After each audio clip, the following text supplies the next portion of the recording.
Bien, eh ben, chers amis, vous vous souvenez que le 5 janvier, on avait eu un cours un peu plus long où on avait regardé le début de cette crise taïwanaise et pour l'enregistrement en visio, j'ai choisi de le scinder en deux morceaux, hein, que Georges Lance a eu déjà la gentillesse de mettre sur le site de l'UTL.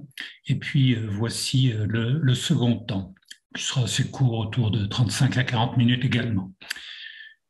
Préalablement, un petit mot par rapport à ce que nous avions vu ensemble au mois de décembre à propos du sujet sur la Birmanie et des tensions internes et externes que connaît cette dictature militaire avec son environnement, hein, à l'intérieur du pays, et notamment avec les minorités, et également avec ses voisins. Bon, il y a déjà 2 à 3 semaines, peut-être vous avez suivi dans l'actualité le massacre perpétré par l'armée birmane à l'égard des minorités. En l'occurrence, c'est la minorité Karen, celle qui est à l'est du pays, le long de la frontière thaïlandaise. Et puis plus récemment, vous avez vu un deuxième procès contre la leader de la Ligue démocratique, Aung San Suu Kyi, qui a été à nouveau condamnée à 4 ans de prison en attendant encore de nouveaux procès, ce qui fait que vraisemblablement, sauf évolution du régime ou changement du régime, eh bien, elle passera la fin de sa vie en prison, ce qui est bien regrettable. Taïwan. Taïwan, on va regarder aujourd'hui la question de savoir si l'histoire contribue à éclairer la crise, une question classique en géopolitique, et puis de manière un petit peu différente de regarder qui sont les Taïwanais aujourd'hui. Et à travers ça, c'est de voir qu'est-ce qu'ils perçoivent de leur propre identité. Est-ce qu'ils se considèrent comme taïwanais d'abord? Est-ce qu'ils se considèrent chinois, comme chinois, un peu des deux? Voilà, c'est ce qu'on va essayer de regarder ensemble. Voilà, donc on va essayer de le passer en F5 pour que l'image soit voilà, soit meilleure. Bien, donc l'héritage de l'histoire.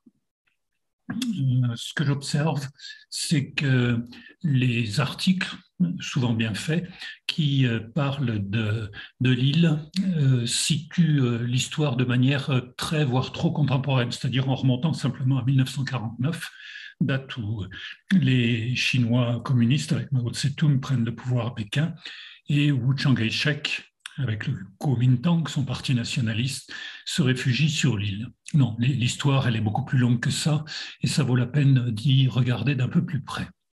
Et puis, la deuxième question de notre problématique, c'est celle, évidemment, de voir avec un chercheur que j'apprécie beaucoup, qui s'appelle Dumont, qui est un professeur de démographie à Paris, de regarder d'un peu plus près les liens entre géopolitique et démographie, et géopolitique et population. Voilà ce qui va nous occuper. La troisième question de la problématique, de savoir si c'est un conflit régional ou un conflit mondial. Aujourd'hui, bon, la dimension internationale est évidente. Nous le verrons au cours d'une prochaine séquence.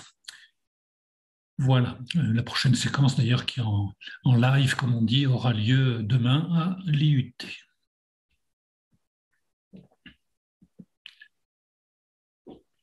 Alors, l'héritage de l'histoire. Bon, l'histoire de l'île, elle n'est pas tellement connue. Si on remonte loin, on voit qu'il y a des populations qu'on continue à nommer aborigènes, même si le terme n'a pas une connotation toujours très positive. Bon, c'est ainsi. Alors, qui sont-ils? Des Mélanésiens, des Micronésiens qui sont venus donc, du Pacifique Sud. Il y a eu beaucoup de migrations qui ont été opérées dans pas mal de coins de l'Asie du Sud-Est, voire même beaucoup plus loin, avec des migrations sur des bateaux qui nous semblent, quand on regarde le Kon-Tiki, pas très adaptés pour faire des longs voyages. Et bien si malgré tout, il y a eu des migrations. Plus près de nous, on n'a pas beaucoup de traces, et néanmoins on en a une qui est intéressante, c'est d'un nommé Ma Wan, qui était le secrétaire de plusieurs expéditions maritimes qui ont eu lieu au début du XVe siècle, entre 1405 et 1430 à peu près, qui ont été ces expéditions avec une flotte assez nombreuse, confiées à un amiral qui s'appelait Zheng He. Zheng He, c'était un prince de la province du Yunnan qui ne se considérait pas du tout à l'époque comme une province chinoise, mais comme eh bien, le gouvernement central, après des luttes qui n'ont pas duré tellement longtemps, a pris possession de cette grande région. Zheng He, qui était un prince de sang, est devenu, après avoir subi ce qui était classique à l'époque, castration, donc c'était un eunuque. Comme il était reconnu pour sa clairvoyance et son intelligence, c'était à lui, même si ce n'était pas un marin, qu'on a confié ces différentes expéditions. Alors, ils ont surtout exploré la côte de l'Asie du Sud-Est, voire même un peu plus loin, vers le golfe du Bengale, voire même encore plus loin. Pas spécialement d'ailleurs à Formose, enfin Taïwan. Bon, donc voilà, là on a quelques traces écrites intéressantes, d'autant plus que Marwan s'intéressait aux dimensions géographiques, sociales, ethnologiques des zones atteintes.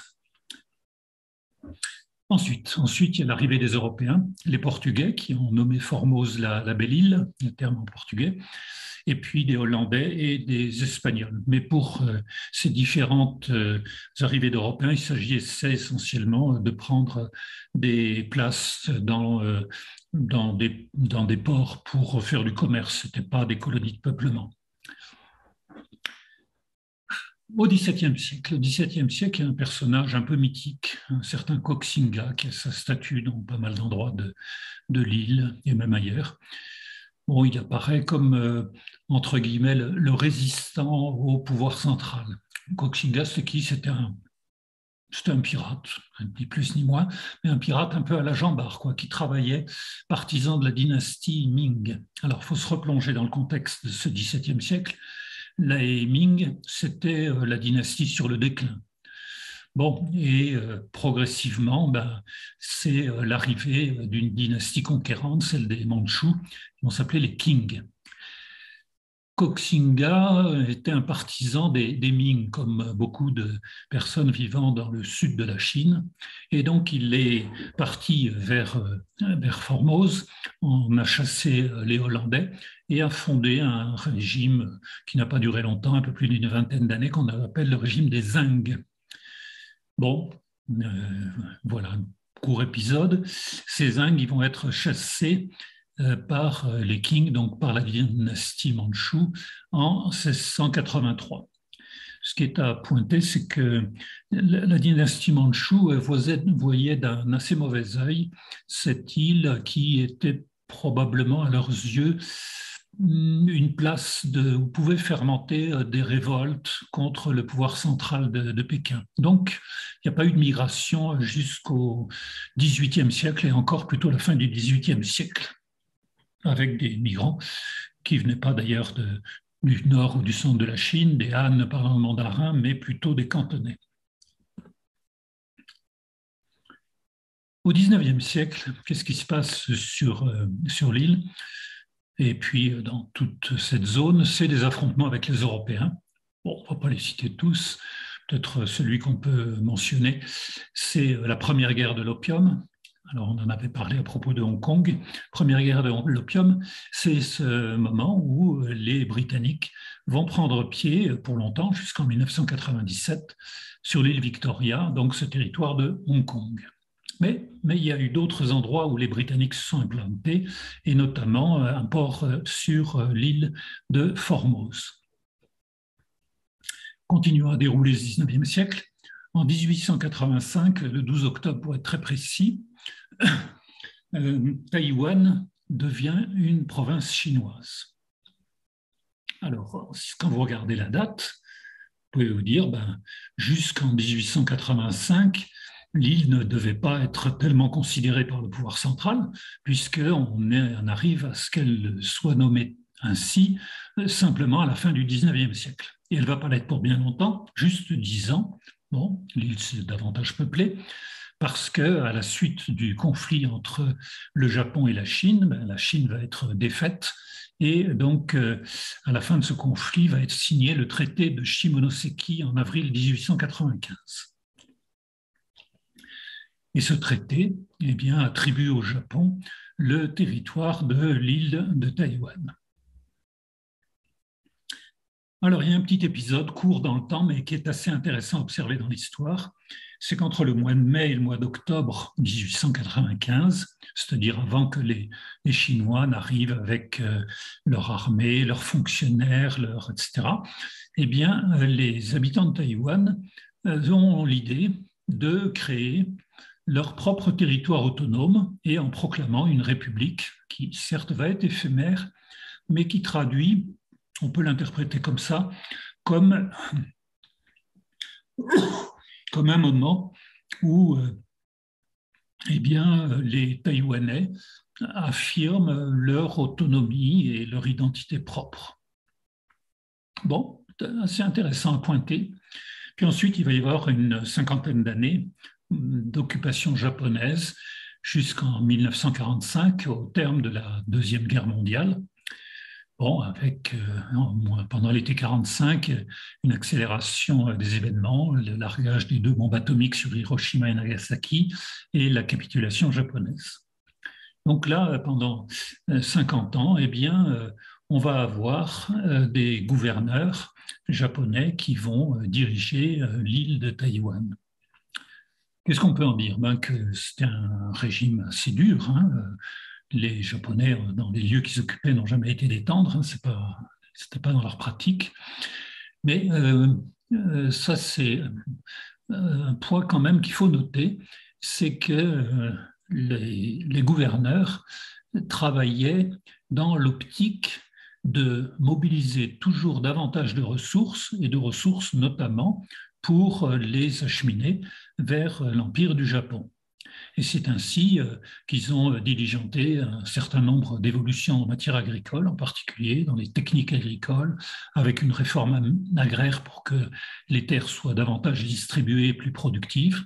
Bon, si on prend un exemple, il y a un livre de 1905 d'un Américain qui raconte très bien ça. On voit, par exemple, que la production de riz a été multipliée par 6 en l'espace de 30 ou 40 ans. Les Japonais aussi vont favoriser la création d'infrastructures, routes, voies ferrées sur la côte ouest, et puis un début d'industrialisation. Depuis 1945, eh bien, on va faire mention de la conférence de Potsdam, qui prévoit que l'île doit être libérée des forces d'occupation japonaises, ce qui va être fait. Et les événements qui suivent ont une réelle importance. Les Chinois du continent, alors les Chinois du continent en 1945, c'est un gouvernement qu'on pourrait qualifier avec beaucoup de guillemets d'union nationale, puisque pour lutter contre le Japon, les nationalistes et les communistes s'étaient alliés. Donc, les Chinois du continent, donc plutôt des nationalistes, hein, il faut bien le dire, arrivent pour diriger et prendre en main donc l'île. Et ça ne va pas bien se passer du tout. D'abord parce que c'est un véritable choc culturel. Les gens de l'île ne comprennent pas ces gens qui viennent de Pékin, c'est Han, c'est très difficile, et qui en plus entendent diriger avec fermeté, voire presque férocité, le territoire de l'île. Alors on peut s'étonner un peu de cela. Il faut voir que dans un raccourci historique, mais les Chinois de Chine continentale percevaient les habitants de l'île un peu, il faut bien le dire, comme des collabos des Japonais. Est-ce que c'est exact? Pas tout à fait, mais il y avait quand même des choses qui s'étaient passées. Il y avait eu un service du travail obligatoire, il y avait des jeunes Taïwanais qui étaient partis travailler dans les arsenaux japonais. Il y avait eu des soldats de Taïwan qui avaient été enrôlés de force dans l'armée nippone, un peu comme, bon, la comparaison vaut ce qu'elle vaut, un peu comme les malgré nous d'Alsace auprès de la Wehrmacht allemande. Bon, donc les choses se tendent et en 1947, un épisode qui n'est pas encore suffisamment travaillé et connu, c'est ce qu'on appelle la Terreur blanche. La Terreur blanche, c'est au cours du premier semestre 1947. C'est un massacre, il n'y a pas d'autre terme. 25 000 Taïwanais vont être éliminés par le pouvoir de Pékin. Hein. Je vous rappelle encore une fois qu'on est avec un gouvernement d'ensemble. Hein. On n'est pas encore à la séparation nationaliste et communiste, même si la guerre civile avait repris sur le continent. Donc il y a 25 000, probablement plus, hein, de Taïwanais qui vont être assassinés. Et ça, à mon sens, c'est quelque chose qui demeure assez fort dans la mémoire collective, comme une sorte de marqueur, montrant que, au fond, quand les gens du continent arrivent, bah, ce n'est pas pour le bien de Taïwan. Hein. Bon, il ne faut pas faire un rapprochement trop hâtif avec ce qui pourrait se passer aujourd'hui, mais il y a quand même des événements comme ceux-là, incontestablement, sont inscrits dans la mémoire. 49. Bon, 1er octobre, vous le savez, c'est la prise de Pékin par les troupes de Mao Tse-tung. C'est donc la Chine devient sur le continent communiste et les troupes de Chiang Kai-shek et le Kuomintang, son parti nationaliste, se réfugient à Taïwan. Alors, continuons notre histoire et voyons une des dernières étapes, celle qui, on va le voir, va faire passer l'île de la dictature à la démocratie. Chiang Kai-shek au pouvoir, c'est tout de suite la loi martiale. Bon, un régime très dur, très autoritaire, et qui est marqué par une sinisation à marche forcée, c'est-à-dire une place que pour le chinois, fini les langues qui étaient pratiquées sur l'île, notamment à l'école. Le mandarin est imposé partout comme langue nationale. À l'époque, je vous rappelle que ce pouvoir de Chiang Kai-shek réfugié sur l'île avait encore son siège au Conseil de sécurité des Nations Unies comme le seul représentant de la Chine et avait encore l'illusion de reconquérir tout le continent. Bon, après les années passant, on s'est rendu compte de l'illusion que cela pouvait représenter. Événement important dont nous avons dit un mot il y a quelque temps en présentation introductive de l'Asie-Pacifique, c'est 1950, c'est la guerre de Corée. Alors, comprenons bien les choses. Jusqu'à cette date, les Américains ressentaient davantage la guerre froide, vous savez, l'affirmation des deux doctrines incompatibles, la doctrine Jdanov côté soviétique, doctrine Truman du côté occidental. Mais à partir de cette date-là, ils perçoivent que la guerre froide se déplace également en Asie. Et la Corée du Nord, poussée d'abord par les Soviétiques, après par les Chinois, eh bien, va envahir la Corée du Sud. Et donc le président Truman perçoit qu'il a besoin, pour mener cette guerre avec toutes les troupes des Nations Unies, puisque je vous rappelle, la guerre de Corée, ce n'est pas une guerre menée seulement par les Américains, mais par toutes les troupes des Nations Unies, de base arrière. Et de base arrière, ben, il y en a au Japon, bien sûr, Okinawa, une île, Guam un peu plus loin, mais que le territoire de l'île de Taïwan serait tout à fait intéressant à conserver pour la logistique, pour l'approvisionnement. Et donc, on va avoir, alors que les troupes de Mao Tse-tung s'apprêtaient à débarquer sur l'île pour la reconquérir, ou la, entre guillemets, libérer, comme on disait à l'époque, eh bien, le président Truman va envoyer des navires de la 7e flotte pour signifier aux Chinois qu'il n'en est pas question. Continuons la période. Chiang Kai-shek va mourir. Après, le gouvernement sur l'île va être moins dictatorial qu'avant, mais bon, ça va évoluer pas tout de suite, tout de suite. Une étape importante, c'est 1971. Pourquoi? Bien parce que c'est la date où est adoptée une résolution des Nations Unies, donc à l'ONU, et qui considère que le pays qui doit être présent à l'ONU, c'est la Chine, la grande Chine, la Chine communiste. Donc, fin de cette illusion, entre guillemets, que la Chine serait représentée par la Chine nationaliste du Kuomintang à Taïwan. Donc, ça veut dire aussi que la Chine commence à entrer dans des relations internationales. Et dans ces années 70, ça va évoluer avec la reconnaissance du gouvernement de Pékin par de plus en plus de pays, pays d'Europe notamment, et jusqu'en 79, où on va avoir la reconnaissance de la Chine communiste par le gouvernement américain. Mais, il y a un mais, dans le même temps, alors que pour les Chinois de Pékin, la reconnaissance de leur gouvernement signifiait l'absence de reconnaissance de l'île, les Américains, en fait, vont adopter, alors que le gouvernement signait des relations diplomatiques avec Pékin, dans le même temps, le Congrès, c'est-à-dire le Parlement, si vous voulez, aux États-Unis a adopté une loi, le Taiwan Act, Taiwan Relation Act, qui prévoit que les États-Unis continueront à fournir en matériel militaire, en fonction de leurs besoins, les Taïwanais. Paraît un peu paradoxal, mais voilà, c'est ainsi.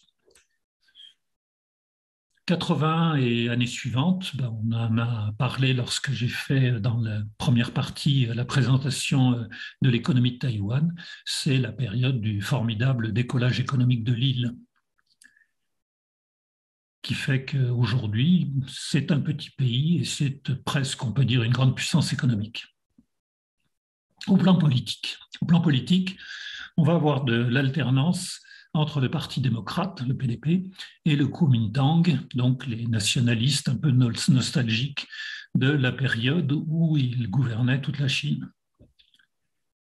Alors, le Kuomintang, c'est curieux, mais encore dans ces années-là, avec la nostalgie de cet ancien pouvoir, était partisan d'une seule Chine, c'est-à-dire telle que eux la concevaient, une Chine sous leur direction. Bon, c'est illusoire, mais ça a régné assez longtemps.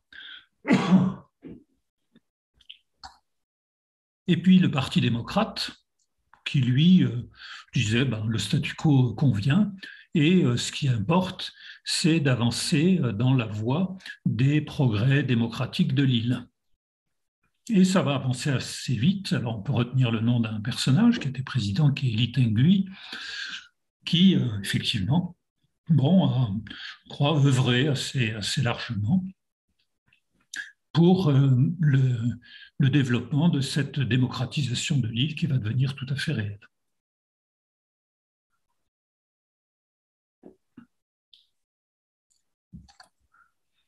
Alors, sur l'image, vous voyez, entre guillemets, le consensus de 1992. C'est un terme qui est largement utilisé, encore aujourd'hui, par le plénum du Parti communiste chinois. Alors, il s'agit de quoi? En 1992, deux instances ne représentant pas leur gouvernement respectif se rencontrent à Hong Kong. Hong Kong était encore sous souveraineté britannique. On peut dire une quasi-officine de Pékin, représentant plutôt les milieux économiques, et puis une fondation taïwanaise, elle aussi assez marquée par les milieux économiques, et qui se disent, de part et d'autre du détroit, ce serait pas mal si on améliorait les relations commerciales et économiques.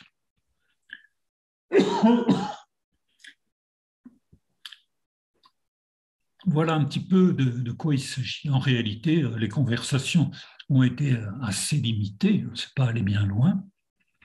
Et la vérité historique, c'est bien de dire que si on en parle ainsi, c'est un pseudo-consensus, parce que ça n'a jamais été bien loin. Mais les membres du plénum du Parti communiste chinois le prennent comme si c'était une base consensuelle, voilà, de dire vous n'avez pas à revenir sur ce qui a été acté en 1992, c'est-à-dire qu'on aille vers une réunification de toute la Chine. Bien évident que les Taïwanais aujourd'hui ne l'entendent pas de cette oreille. Alors avec Lee Teng-hui et notamment la présence des partis démocrates au pouvoir, ça va entraîner une réaction officielle chinoise qui consiste à dire, eh bien, toute déclaration d'indépendance de votre part de l'île, ça sera un casus belli. On ne peut pas accepter ça puisque pour nous, il n'y a qu'une seule Chine.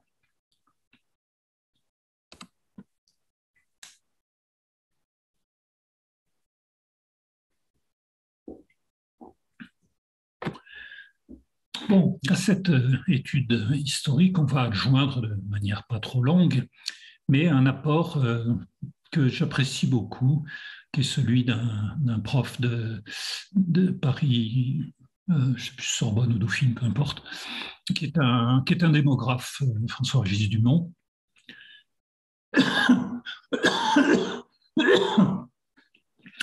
Il y a beaucoup de gens dans notre pays, en France, à l'Institut français des relations internationales ou dans d'autres instances, à l'IRIS, bon, tout ça qui sont de très très bons spécialistes de la Chine. On pourra y revenir plus tard. Le travail de Dumont est un travail original dans la mesure où il s'est intéressé aux relations entre géopolitique et population, et géopolitique et démographie. Bon. Qu'est-ce qu'il observe au départ de son travail? Bon, si vous voulez aller lire, ce serait une excellente idée. Évidemment, c'est un peu épais, hein, mais bon, qu'est-ce qu'il note et qui est un point assez intéressant, c'est que d'une part, Taïwan ne fait plus partie de l'ONU. On pourrait considérer que c'est presque un pays paria, non, que personne ne voudrait reconnaître. Et il note, ben voilà, c'était exclu, entre guillemets. C'est pourtant une démocratie authentique qui respecte beaucoup plus que d'autres régimes sur la planète la Charte des Nations Unies. À l'évidence, c'est un havre de liberté. Première remarque. Une seconde remarque, c'est que dans cet espace utile très limité, c'est-à-dire la côte ouest de l'île, on trouve l'une des plus fortes densités de population du monde, c'est évidemment des domaines qui l'intéressent, et où l'on vit bien. Oui. Alors, Dumont, il souligne au départ ce double paradoxe. Un pays qui est mis à l'écart, mais qui est une démocratie attractive, sans aucun doute, et un pays riche qui a valorisé, c'est un point clé, qui a valorisé les différents apports de population. Ah, je vous laisse regarder un petit peu cette photo d'un quartier de Taipei. Bon, ben, vous voyez qu'on est avec une densité urbaine forte, hein, et puis avec tous les signes des villes modernes de l'Asie-Pacifique contemporaine.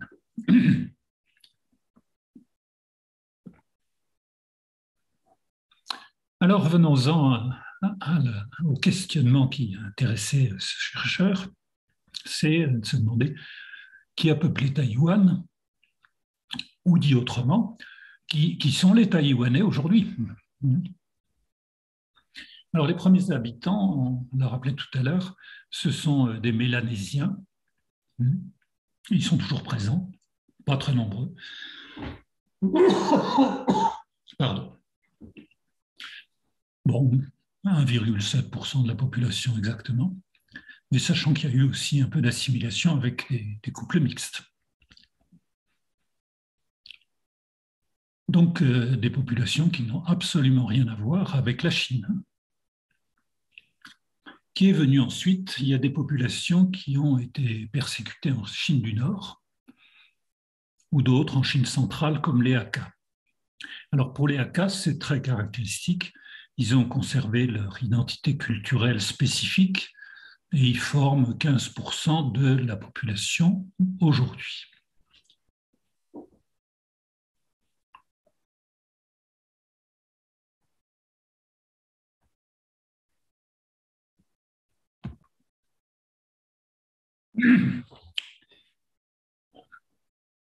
Bon, les Européens, ils n'ont jamais été très nombreux sur l'île, hein, ce n'a pas été des colonies de peuplement. Quant à la dynastie des Qing, pardon, et pas des Ming, oui, les Qing qui triomphent de la dynastie des Ming, ils commencent par interdire l'émigration vers l'île. Donc, ce n'est pas un flux énorme de Chinois, au moins à cette époque-là. Ah, problème.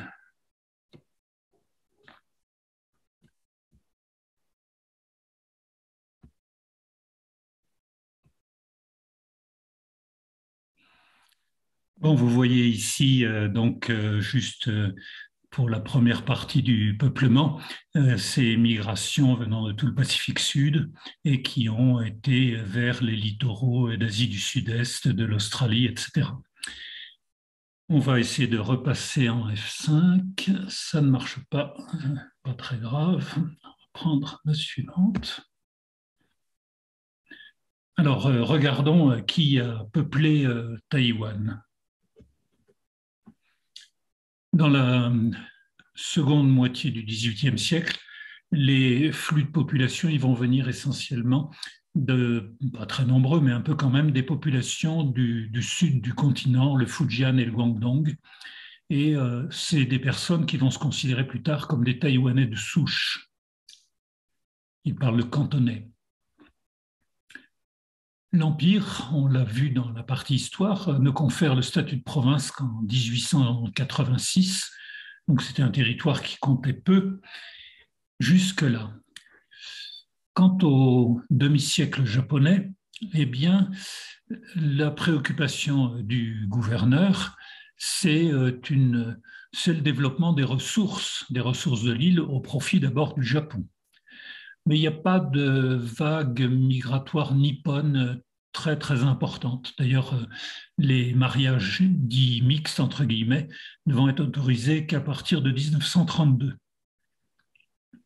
Et donc, à la fin des années 30, les Japonais étaient guère que 200 000, avec évidemment dans ce nombre pas mal de fonctionnaires du Japon et de militaires.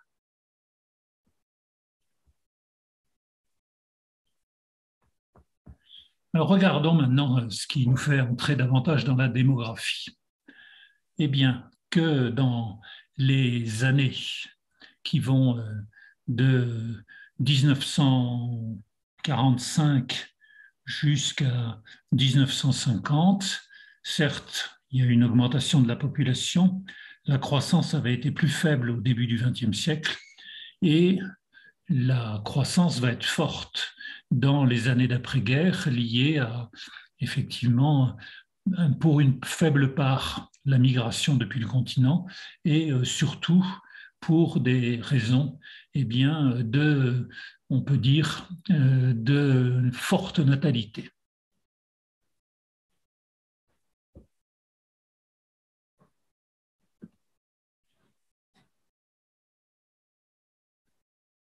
Alors, le peuplement à partir de 1945. À la fin de la guerre, il y a à peu près pas tout à fait 6 millions d'habitants et ils se considèrent, bon, selon leurs origines, comme des Taïwanais de souche ou des Hakka. Et puis le reste étant des aborigènes, quelques Européens et quelques familles issues de familles japonaises. Après la prise de Pékin, bien, il y a à peu près 1 200 000 continentaux qui vont se réfugier à Taïwan. Et la migration va très vite se réduire dès les années 50, comme vous le voyez. Regardez la courbe en pointillé du bas.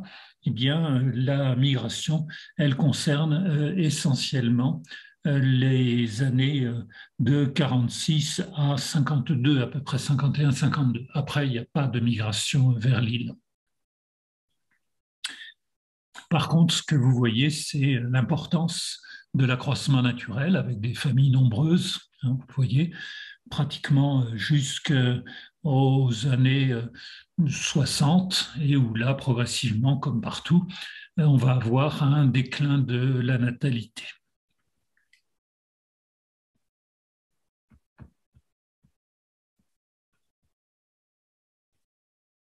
Alors aujourd'hui, eh bien, les Taïwanais dits de souche, ils se nomment d'ailleurs eux-mêmes comme ça, ils s'identifient davantage avec l'île qu'avec la Chine. C'est encore plus net pour les populations qu'on appelle les Hakka. Alors l'origine, c'est exact que pour nombre d'entre eux, c'est bien le continent. Mais un continent, n'oublions pas que très souvent l'on a fui aux différentes périodes de l'histoire. Ce qui est intéressant, c'est de regarder les votes dans les deux grandes tendances que connaît la vie politique dans l'île. Les votes sont très nettement majoritaires pour les démocrates, venant de personnes qui se considèrent d'abord comme taïwanaises. On n'a pas loin de 62-63% pour le Parti démocrate et nettement moins pour le Kuomintang. Quand on fait des études près pour voir par tranche d'âge, alors il y a une caractéristique très très nette, c'est qu'à pas loin de 90%, les moins de 30 ans se définissent comme taïwanais, pas comme chinois, ils se définissent comme taïwanais. Et on voit encore que dans les études, 76% de la population dit se méfier de la Chine. Donc vous comprenez bien que quand un membre du bureau politique du Parti communiste chinois dit c'est en fait les 10%, chiffre très exagéré, issus des Japonais, qui sont plutôt ceux qui fomentent la sécession, ce chiffre montre bien l'écart qu'il y a entre les perceptions ou la manière d'écrire l'histoire du Parti communiste chinois avec les réalités. Là, on voit dans les études que c'est plus des 3/4 de la population qui se méfie de la Chine. Alors, on peut regarder une affaire qui a pas mal marqué, qui est l'affaire de la destitution d'un homme qui s'appelle Han Kuo-yu. Ah, le voilà en photo. Ça peut sembler anecdotique, mais c'est tout de même assez intéressant. Pourquoi? Alors, qui est ce personnage, Han Kuo-yu? Il était maire d'une grande ville du sud de l'île qui s'appelle Kaohsiung. C'est un membre du Kuomintang. Il s'était présenté aux élections présidentielles contre la candidate démocrate. Et pourquoi je vous parle de lui? Parce que la loi électorale à Taïwan permet aux citoyens de s'organiser, y compris pour demander la destitution d'un élu qui ne fait pas leur affaire ou qui ne la fait plus. Ça se passe en 3 étapes. Première étape, donc à Kaohsiung, il y a un nombre d'inscrits sur les listes électorales supérieur à 2 millions. Donc, premier temps, il fallait une liste de 20 000 signataires au minimum pour déjà avancer dans la procédure. Alors, on n'est pas arrivé à 20 000, mais presque au double. Deuxième étape, il s'agissait de voir si cette proposition recueillait une adhésion plus large. À ce moment-là, c'était plus 1%, c'était 10% du corps électoral, donc un peu plus de 200 000 signataires. Et là, pareil, on est arrivé à pas loin de 400 000. Donc, pour organiser la troisième étape, décisive, celle-là, eh bien, il fallait que plus du quart des inscrits sur les listes votent en faveur de la destitution. Donc, normalement, ça aurait été aux alentours de un peu plus de 500 000 électeurs qui se prononcent ainsi. et c'est pas 500 000, mais pas loin d'1 million, qui sont prononcés pour la destitution de cet homme qui était perçu incontestablement comme un pro-Pékin. Alors, si je vous raconte ça, ce n'est pas uniquement pour vous dire ben, les pro-Pékin n'ont pas le vent en poupe actuellement, oui, bien sûr, on le sait de ça, mais aussi pour voir combien la population taïwanaise vit activement les modalités et les pratiques démocratiques, alors que ce n'est pas quand même inscrit dans l'histoire longue du pays. Voilà. Comme d'autres pays d'Asie développés, on voit que les pratiques démocratiques, y compris là, en l'occurrence dans une affaire de démocratie directe, presque on peut dire, hein, c'est quand même assez intéressant à pointer.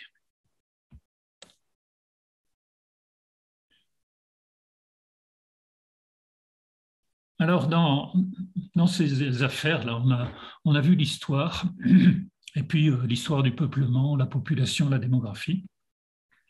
Qu'est-ce qu'on peut retenir au terme de ce petit parcours? Ben, c'est que l'histoire, il y a un discours officiel. Il y a un discours officiel. Par exemple, celui de Pékin, la réunification devra être réalisée et le sera.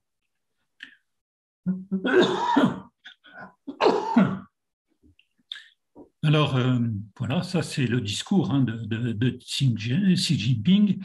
Et il dit également que les sécessionnistes sont le principal obstacle à la réunification avec la mère patrie. Ah, c'est beau ce terme de mère patrie, mais c'est un vocable qui a été utilisé, y compris pour le Tibet, pour le Xinjiang et même pour Hong Kong. Donc, parfois, on peut se demander si cette mère patrie n'est pas une marâtre, mais bon. Alors, ceux qui oublient leurs ancêtres, c'est Xi Jinping qui parle, trahissent la patrie et ils seront rejetés par le peuple et jugés par l'histoire. Voilà, vous avez de manière, on peut qualifier d'idéologique, une relecture de l'histoire ben, dans le sens que vous voyez à travers ces lignes. Un membre du bureau politique qui mentionne aussi un petit raccourci, il dit 10% des près de 24 millions des habitants de l'île sont des descendants des Japonais, ce qui, en termes quantitatifs, n'est pas tout à fait exact, c'est moins. Ce sont eux les séparatistes. Ah, là, on retrouve la bonne tradition du bouc émissaire, tout ce qu'a pu écrire René Girard là-dessus. Donc, il poursuit, quand on aura récupéré l'île, ceux qui ont un ascendant japonais, eh ben, de deux choses l'une, soit ils devront s'engager par écrit à soutenir la réunification, hein, soit eh ben, il faudra qu'ils s'en aillent. Il n'y a pas d'autre solution.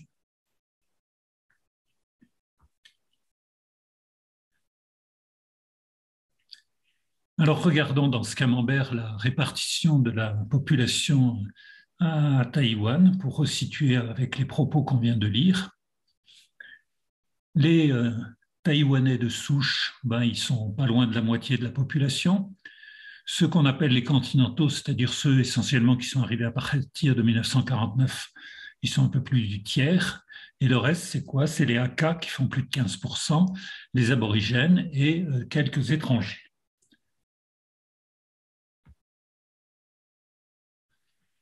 Voilà, et pour finir, ben, qu'est-ce qu'on peut retenir de cette analyse? Il y a une évidence, c'est que les habitants de l'île se considèrent très majoritairement comme taïwanais. Voilà, dans le conflit géopolitique que l'on connaît, il y a cette réalité humaine, sociale, politique. Voilà, c'est celle-là. Les habitants se considèrent comme taïwanais et non pas comme chinois. Même si, encore une fois, des liens culturels, sociaux, économiques, voire familiaux, il y a des familles des deux côtés du détroit qui se réunissent régulièrement. Voilà, tout ça, ces liens, ils existent. Donc, loin de moi l'idée de dire qu'il n'y a pas des racines chinoises fortes dans l'île. Ce n'est pas ça la question. Mais voilà. Taïwanais d'abord.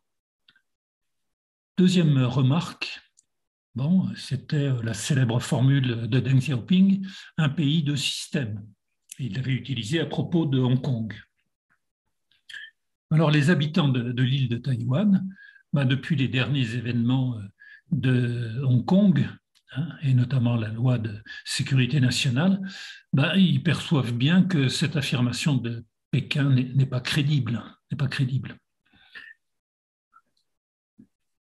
Voilà, puis enfin, pour conclure, c'est pas propre à la crise de Taïwan, mais l'on voit que l'écriture de l'histoire peut donner lieu à des interprétations qui sont dominées par des considérations politiques et idéologiques. Ça, c'est clair. Voilà, on se retrouvera mercredi 12 janvier pour cette dernière partie sur la crise taïwanaise, pour voir les parties en présence dans ce conflit qui ne peut qu'inquiéter. Au revoir.